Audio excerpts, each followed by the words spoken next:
Hello दोस्तों, स्वागत है आपका मेरे यूट्यूब चैनल में। तो कैसे हैं आप लोग? आई होप सब लोग बहुत अच्छे होंगे, स्वस्थ होंगे, मस्त होंगे और अपनी अपनी पढ़ाई बहुत अच्छे से कर रहे होंगे।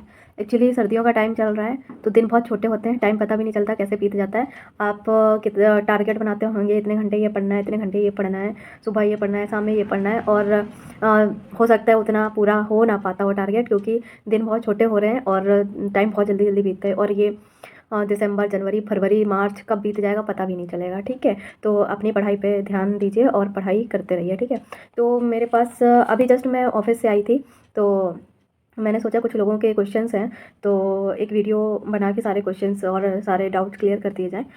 तो मेरे पास एक नोटिफिकेशन है यूपीपीएससी ए का, उत्तर प्रदेश लोक सेवा आयोग, जिसमें यूपीपीएससी ए के लिए वैकेंसी आई हुई है। 604 टोटल वैकेंसी है, जिसमें से सबसे ज़्यादा सिविल की वैकेंसी है।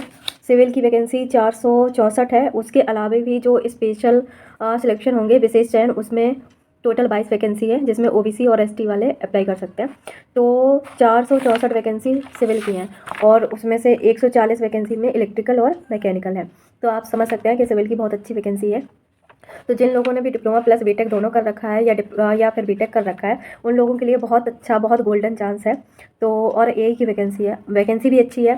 तो आप लोग मतलब अच्छे से प्रिपरेशन करें और ये गोल्डन चांस है आप लोगों के लिए, क्योंकि पूरे 2.5-3 साल बाद ये वैकेंसी आई है और काफ़ी अच्छी वैकेंसी आई है और सिविल की बहुत अच्छी वैकेंसी है, सबसे ज़्यादा वैकेंसी है। तो सबसे पहले फॉर्म आपको भरना है, तो उसमें सबसे पहले कोई भी वैकेंसी आती है तो आप को करना क्या चाहिए, पहले उसका नोटिफिकेशन डाउनलोड करना चाहिए और नोटिफिकेशन को बहुत अच्छे से पढ़ना चाहिए, क्योंकि कोई भी छोटी से छोटी गलती नहीं होनी चाहिए। हो सकता है आप लोग बहुत अच्छे से प्रिपरेशन कर रहे हो, बहुत अच्छे आपके मार्क्स आ रहे हो, बहुत अच्छी पढ़ाई चल रही हो, सारा सब कुछ कवर कर रखा हो, और पता चले कि हमारा फॉर्म ही रिजेक्ट हो जाए या एडमिट कार्ड ही ना आए, कुछ गलती हो गई, कुछ रोल नंबर गलत हो गया या मार्क्स गलत हो गए। तो इन सब चीज़ों का बहुत ध्यान रखना है।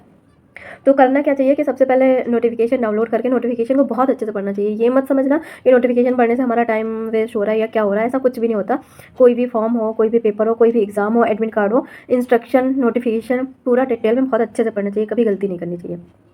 पहली बात, नोटिफिकेशन आपने डाउनलोड किया, नोटिफिकेशन बहुत अच्छे से पढ़ा। दूसरी बात, क्या सिलेबस है, सिलेबस डाउनलोड किया, सिलेबस को बहुत अच्छे से पढ़ा, क्या क्या सिलेबस है, कैसे कैसे हमें पढ़ना है, क्योंकि सिलेबस देख के ही हमें पता चलता है हमें कौन कौन से सब्जेक्ट पढ़ने हैं, कितने पढ़ने हैं, किसका कितना वेटेज है, कितने नंबर का आना है, कितने क्वेश्चन आने हैं। तो ये सारी चीज़ें सिलेबस से ही पता चलती हैं। सिलेबस पढ़ना है बहुत अच्छे से, नोटिफिकेशन पढ़ना है अच्छे से, सिलेबस पढ़ना अच्छे से। ठीक है, और फिर फॉर्म भरने के लिए क्या है कि सबसे पहले आपको OTR करना है, वन टाइम रजिस्ट्रेशन।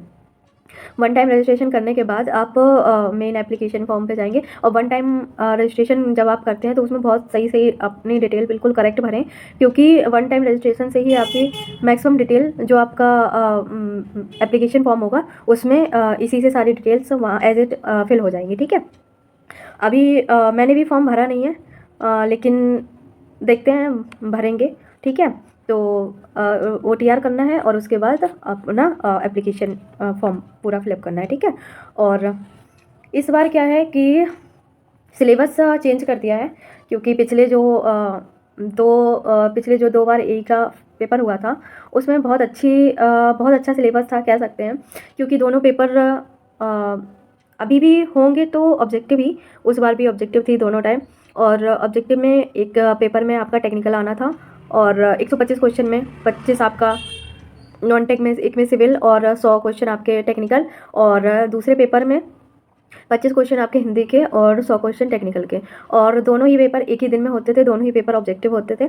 ठीक है, तो उसमें इतना ज़्यादा कुछ मतलब था नहीं, मतलब बहुत अच्छा पेपर था। जिन लोगों का सिलेक्शन पिछली बार वैकेंसी में हो गया, तो मुझे लगता है काफ़ी अच्छा सिलेबस था। लेकिन इस बार जो सिलेबस आया है वो सिलेबस एकदम ही चेंज कर दिया है। एक पूरा का पूरा एक पेपर अलग से ऐड कर दिया, जिसको आप कह सकते हैं कि ये प्रिलिमिनरी एग्ज़ाम है, जिसमें आपको पास होना ज़रूरी है, क्योंकि ये आपको इससे मेरिट नहीं बनेगी, लेकिन आपको पास करना ज़रूरी है, क्योंकि अगर आप इसको पास नहीं कर पाए तो आप मेंस में नहीं बैठ पाएंगे। तो pre, mains and then interview 100 नंबर का होगा। प्री है आपका, और प्री में जो आपका सिलेबस है वो हिंदी है और जीके है। 25 क्वेश्चन हिंदी के रहेंगे, 25 जीके के रहेंगे, और 100 क्वेश्चन जो रहेंगे वो इंजीनियरिंग एप्टीट्यूड के रहेंगे। तो जो इंजीनियरिंग एप्टीट्यूड वाला क्वेश्चन है ये थोड़ा सा नया है, क्योंकि ये जल्दी लोग, ये अभी तक आ नहीं रहा था एग्ज़ाम में, AE के एग्ज़ाम में, और ये वाला पोर्शन इस बार अलग से ऐड किया। जीके और हिंदी तो चलो ठीक है, क्योंकि आपको मेंस में भी जीके और हिंदी आना है तो कोई दिक्कत नहीं है। जीके हिंदी आप लोग स्टार्टिंग से ही अच्छे से पढ़ के चलें, ताकि जीके और हिंदी आपकी मेंस के लिए प्रिपेयर हो जाए। ये ना सोचें कि प्री के लिए जीके और हिंदी पढ़नी है तो ऊपर ऊपर से शॉर्ट नोट्स में पढ़ लिया, ऐसा नहीं करना है। क्योंकि अगर अभी से आप लोग अच्छे से पढ़ेंगे जीके और हिंदी, तो आपको मेंस के लिए सिर्फ आपको टेक्निकल पे ज़्यादा फोकस करना पड़ेगा, ठीक है।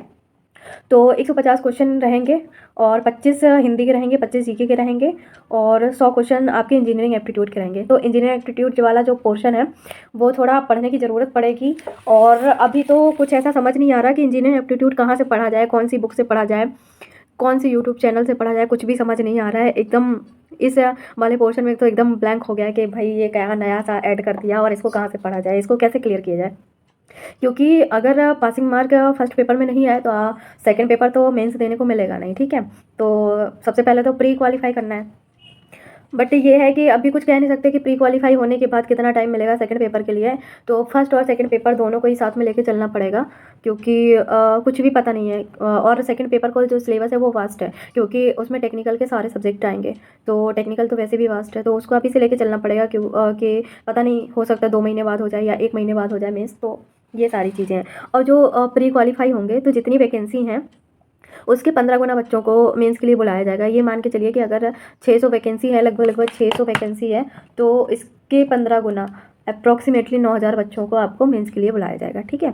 मेंस के लिए एलिजिबल होंगे। तो वही है कि ये 9000 बच्चे वो होंगे जिनकी मेरिट अच्छी होगी, नंबर अच्छे होंगे। तो आप लोग बहुत अच्छे से पढ़ाई करिए। मैं भी इसका फॉर्म फिल करूँगी। वैसे मुझे जॉब में इतना टाइम तो मिलता नहीं है, क्योंकि साइट रहता है, ऑफिस वर्क रहता है, तो बहुत सारी चीज़ें हैं। फिर भी देखते हैं, ट्राई करते हैं। और पहले तो प्री के लिए फोकस करना है, और फिर उसके बाद जो मेंस वाला पेपर है उसमें 2 होंगे पेपर। एक ही दिन में दोनों हो जाएंगे। फर्स्ट पेपर में आपका हिंदी 25 क्वेश्चन, और 100 क्वेश्चन आपके उसके टेक्निकल रहेंगे। 300 क्वेश्चन 300 नंबर का रहेगा, ठीक है। 375 नंबर के रहेगा टोटल। और जो समय रहेगा वो 2.5 घंटे रहेगा, ठीक है। और 125 क्वेश्चन रहेंगे। और सेकंड पेपर में जीके होगा 25 क्वेश्चन, और 100 क्वेश्चन आपके टेक्निकल रहेंगे। ये भी टोटल 375 का रहेगा, 2.5 घंटे का रहेगा, ठीक है। तो और उसके बाद इंटरव्यू होगा 100 नंबर का, ठीक है। और टेक्निकल के भी सारे सब्जेक्ट इसमें दे रखे हैं, तो आप लोग देख लें। और हाँ, इसमें फॉर्मेट दे रखा है, जिन लोग भी रिजर्वेशन कैटेगरी से हैं, जैसे SC ST OBC और EWS या हैंडीकैप या फ्रीडम फाइटर, तो उनके लिए फॉर्मेट दे रखा है। आपको इसी फॉर्मेट को, इसमें फॉर्मेट दे रखा है, आपको इसी फॉर्मेट को ले जाकर अपने वहाँ से इसका कास्ट सर्टिफिकेट वगैरह बनवाना है। तो ये अभी फॉर्म फिल करते टाइम तो नहीं लगेगा, ये आपका जब डॉक्यूमेंट वेरिफिकेशन या इंटरव्यू के लिए बुलाया जाएगा तब ये आपको चाहिए होगा। तो ये आप लोग अभी से बनवा के रख लें, ठीक है। तो और जो इंजीनियरिंग एप्टीट्यूड में है वो है डिज़ाइन और ड्राइंग, अभियांत्रिकी और जल संसाधन परियोजना, ICT, कई सारे सब्जेक्ट हैं इसमें। टोटल 22 टॉपिक इसमें नए ऐड किए गए हैं। तो ये थोड़ा सा है कि ये नया हो गया है पढ़ने के लिए, सबके लिए, तो थोड़ा सा देखना पड़ेगा इसको। हाँ, बट ये IAS मास्टर, IAS की IES इंजीनियरिंग सर्विसेज में ये सिलेबस रहता है। तो जो लोग इंजीनियरिंग सर्विसेज की प्रिपरेशन कर रहे थे, या IAS मास्टर की जिनके पास बुक्स वगैरह हैं, तो उनको प्रेफर कर सकते हैं, ठीक है। और हाँ, जैसे अगर किसी को रिजर्वेशन का है, कि अगर उसके कभी कभी होता है, अगर किसी को 2 रिजर्वेशन मिल रहे हैं, तो इसमें लिखा हुआ है कि उसको एक ही रिजर्वेशन दिया जाएगा जिसके लिए वो जिसकी उसको सबसे ज़्यादा ज़रूरत होगी, ठीक है। तो यही है। और बाकी मुझे लगता है कि मैंने सब कुछ आप लोगों को बता ही दिया है, ठीक है। मिनिमम एज 21 साल होनी चाहिए, मैक्सिमम 40 साल। और बाकी कैटेगरी वाइज एज रिलेक्शन दिया हुआ है, ठीक है। हाँ, नेगेटिव मार्किंग है, 1/3 की नेगेटिव मार्किंग है, तो ज़्यादा रिस्क लेने की ज़रूरत है नहीं। जो क्वेश्चन आता है वही करना है, ठीक है। तो जल्दी से जल्दी आप सब लोग अपना फॉर्म फिलअप कर दें। और वैकेंसी तो बहुत अच्छे हैं, डिपार्टमेंट भी बहुत अच्छे हैं। उत्तर प्रदेश जल निगम में है सिविल की टोटल 107 वैकेंसी, और ये ग्रामीण अभियंत्रण विभाग में है 65 वैकेंसी सिविल की, और आवास एवं शहरी नियोजन विभाग में 40 वैकेंसी है। PWD लोक निर्माण विभाग में 226 वैकेंसी सबसे ज़्यादा है। उसके बाद सिंचाई एवं जन संसाधन विभाग में है 20 वैकेंसी, ठीक है। चिकित्सा स्वास्थ्य एवं परिवार कल्याण विभाग में भी सिविल की हैं 6 वैकेंसी, ठीक है। और विशेष चयन में सिंचाई एवं जल संसाधन विभाग सिविल की हैं 22 वैकेंसी टोटल। तो वैकेंसी अच्छी है, थोड़ा सिलेबस भी चेंज हुआ है, तो आई थिंक सबको पढ़ने की ज़रूरत पड़ेगी। जो फर्स्ट वाला पेपर है अच्छे से पढ़ने की ज़रूरत पड़ेगी, ठीक है। तो आप लोग को अच्छे से पढ़ाई करें और अभी से प्रिपरेशन करें और जल्दी से यही बने और जल्दी से आप लोगों को सक्सेस मिले। और जो लोग 2024 UPSSC जेईई के लिए प्रिपरेशन कर रहे हैं उनके लिए भी बेस्ट ऑफ लक। अच्छे से पढ़ाई करें, एग्ज़ाम को क्वालिफाई करें, जल्दी से सिलेक्शन लें। और जो लोग अब एई के लिए प्रिपरेशन करेंगे तो उन लोगों को भी लिए बेस्ट ऑफ लक। अच्छे से पढ़ाई करें और सिलेक्शन लें, जल्दी से एई बने, ठीक है। और कोई भी आप लोगों का क्वेरी हो, क्वेश्चन हो या कुछ पूछना हो या किसी टॉपिक पे वीडियो चाहिए हो तो कमेंट ज़रूर करें। और आप लोग एई के लिए कैसे प्रिपरेशन करेंगे, कहाँ से पढ़ेंगे, कौन सी क्लासेस से पढ़ेंगे, यूट्यूब चैनल से, कौन से ऑनलाइन बैच से या कौन सी बुक से, तो या कैसे पढ़ेंगे, आपकी स्ट्रेटजी क्या रहेगी, तो आप लोग भी कमेंट करके बताएं जिससे और लोगों को भी हेल्प मिले। और सबसे पहले क्या करना है कि अपना सिलेबस कंप्लीट करना है।